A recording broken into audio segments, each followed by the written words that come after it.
Olá, talvez essa possa ser a sua dúvida. Eu vou responder aqui ao meu amigo Alberto de Águas Ferres, no interior de Minas Gerais, e a minha amiga Paloma de Barueri, interior de São Paulo. Mas também pode ser a dúvida de outras pessoas que está iniciando na vida de empresário contábil. E uma grande dúvida que é muito comum para quem está iniciando é como montar preço dos honorários contábeis, como dar preço dos serviços. Fato é que a gente não tem, não existe uma tabela. Eu particularmente sou até contra a tabela de preço, mas enfim, não é o tema do vídeo. Uma dica que eu vou dar para ti, que está iniciando na profissão como empresário contábil e tem dúvida de como você pode montar o preço, a resposta que eu tenho para você, Alberto, que é do interior de Minas Gerais, e para você, Paloma, que é do interior de São Paulo, é que cada mercado tem um preço. O preço que é praticado no Rio de Janeiro é diferente do preço que é praticado em Águas Ferras. O preço praticado no interior de São Paulo, em Barueri, pode ser também diferente do preço praticado no Rio de Janeiro. E o que acontece? Eu falei, a gente conversando, eu falei com o Roberto, olha, Roberto, para esse tipo de serviço aqui no Rio de Janeiro, eu cobraria um valor de R$ 1.500. E ele falou que esse valor lá na região dele é muito fora da realidade, seria muito alto. E é um preço que eu cobro aqui no Rio de Janeiro para aquele determinado tipo de cliente, que determinado tipo de serviço. E o que que como que eu posso ajudar você que tem essa dúvida? Bom, é o seguinte, como eu sei que cada lugar tem um preço e um ticket médio diferente, eu oriento a você que está iniciando, pega seus 5 tipos de clientes mais comuns que você pretende trabalhar, não sei, talvez comércio, prestador de serviço da construção civil, confecção, e você simula situações reais que pode ocorrer no seu escritório. Por exemplo, uma loja de roupas com 5 funcionários optantes pelo Simples Nacional. E o que eu te oriento a fazer?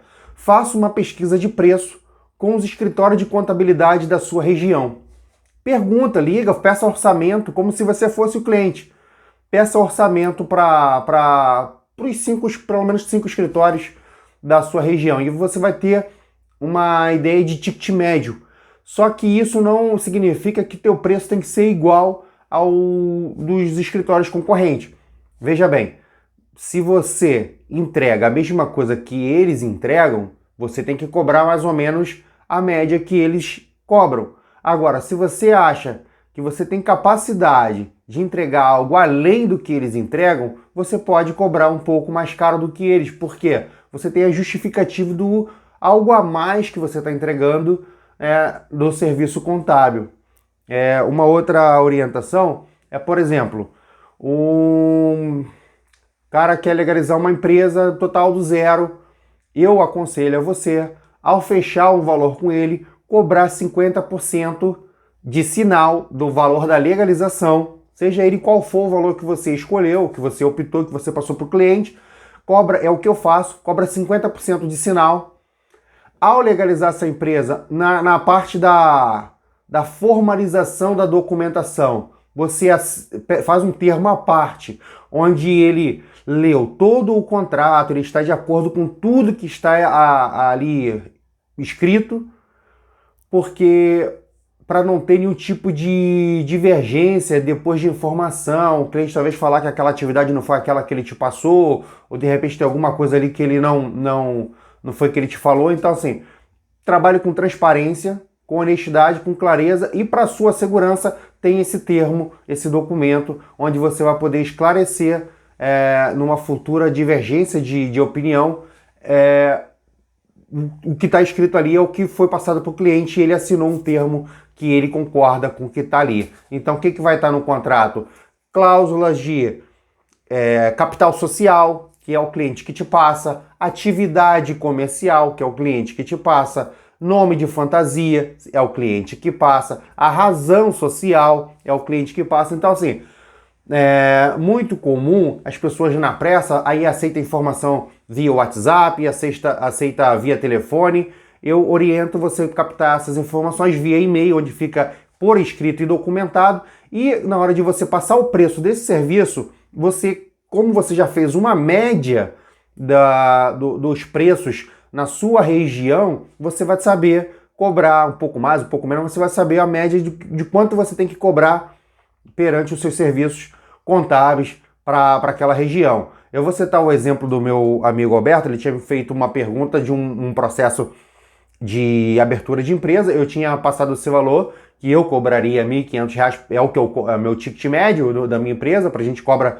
aqui no Rio de Janeiro. Só que na região dele lá, ele falou que lá não dá para cobrar isso, porque as empresas cobram um valor bem inferior.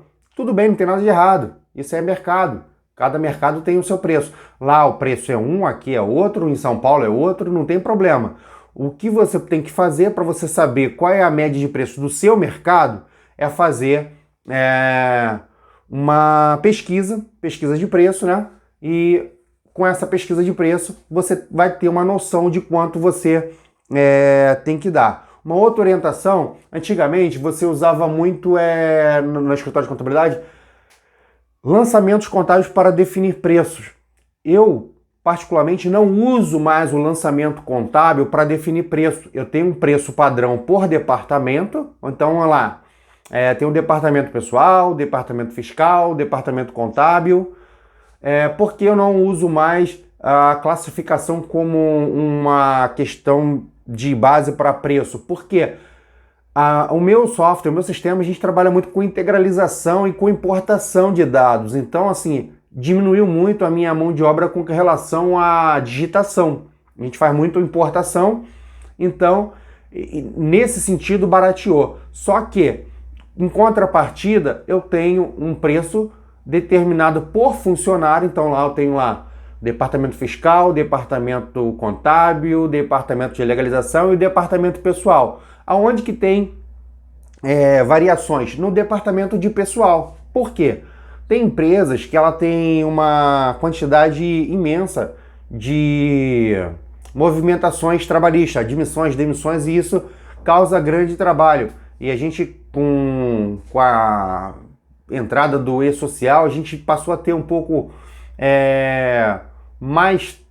Não é que tem mais trabalho, tem mais responsabilidade.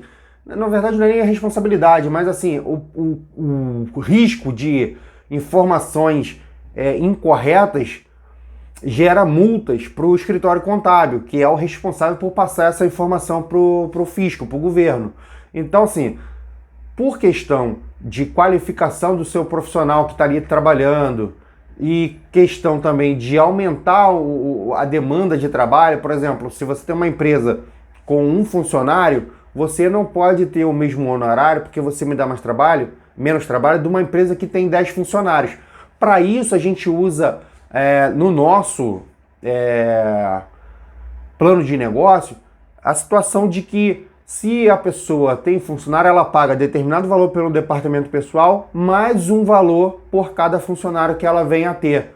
E se porventura aquele funcionário for demitido, a gente tem um valor fixo, mais um percentual por cada funcionário.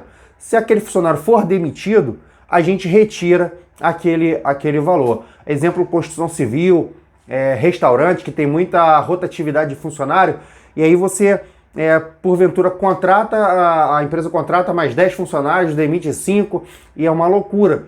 Mas, para isso, você pode cobrar uma parte fixa para a parte do departamento pessoal e um percentual por cada funcionário que a empresa venha a ter. Por quê? Você concorda comigo que uma empresa que tem um funcionário, ela não vai te proporcionar o mesmo trabalho que uma empresa que tem 10, 20, 30, 40 funcionários? Que uma empresa do Simples Nacional, ela não vai te dar o mesmo trabalho que uma empresa do lucro presumido? Então, assim, deve-se observar essas questões. Por exemplo, também, observar muito que uma empresa do lucro presumido, ela lhe dá um trabalho, uma responsabilidade maior do que uma empresa do Simples Nacional. Nós, na WCR Contabilidade, não trabalhamos com empresas do lucro real. Não optamos não está no nosso plano de negócio, não faz parte da nossa carteira de cliente. Nós não temos nenhum cliente aqui com lucro real. Nós trabalhamos apenas com lucro presumido e Simples Nacional. Só que o preço de uma empresa do lucro presumido, o honorários dela, ela tem que ser maior do que uma empresa do Simples. A responsabilidade, a quantidade de obrigações acessórias que uma empresa do lucro presumido tem com o fisco é maior do que uma empresa do Simples Nacional. Logo, uma empresa do lucro presumido, você tende a cobrar um pouco mais caro por conta dessas obrigações. Então você tem uma justificativa por que você cobra a mais. Se for uma empresa do Simples, você tem como cobrar um pouco abaixo do preço que você cobraria para uma empresa do Simples Nacional, do lucro presumido, perdão. Então, para fechar, honorários contábeis, faça uma pesquisa de preço na sua região. Você que está iniciando, eu te oriento você não tentar atender todo mundo. Por exemplo, eu estou há quase 10 anos no mercado, 9 anos mais especificamente, não atendo empresas do lucro presumido. Eu, por opção, por questão do meu negócio, lucro presumido não, perdão, lucro real, não atendo na minha empresa. Nós estamos pensando em não atender mais empresas da construção civil. Isso não é questão que a empresa é ruim ou boa, é para o nosso plano de negócio, para o nosso nicho que a gente está optando por trabalhar. Nós estamos não querendo prestar serviço para esse tipo de empresas. E eu oriento a você não tentar atender todo mundo. Foque em um nicho, você que está iniciando, e se especialize, se torne o melhor naquele nicho. E preste um serviço de qualidade. E aí, aquele nicho, ele pode lhe proporcionar indicações de outras pessoas e te dar expert naquele tipo de atividade, no qual você, de repente, vai ser reconhecido na sua cidade, no seu bairro, como uma empresa de contabilidade especializada naquele setor. Um exemplo, a gente vê hoje anúncios de empresas especializadas em contabilidade para dentistas, empresas especializadas em contabilidade para engenharia, arquitetura, profissional liberal, youtubers. Então, assim, tem os nichos e os subnichos do negócio. Então, cada vez mais, as pessoas estão tendo... O mercado está muito competitivo. Então, você tem que fazer com que você crie um público específico para você atender, e aí você tende a ter uma facilidade maior para a aquisição de cliente para sua empresa contábil, tá bom? Um forte abraço, espero poder ter contribuído com vocês e conte comigo para poder continuar aqui ajudando vocês que estão iniciando na carreira contábil.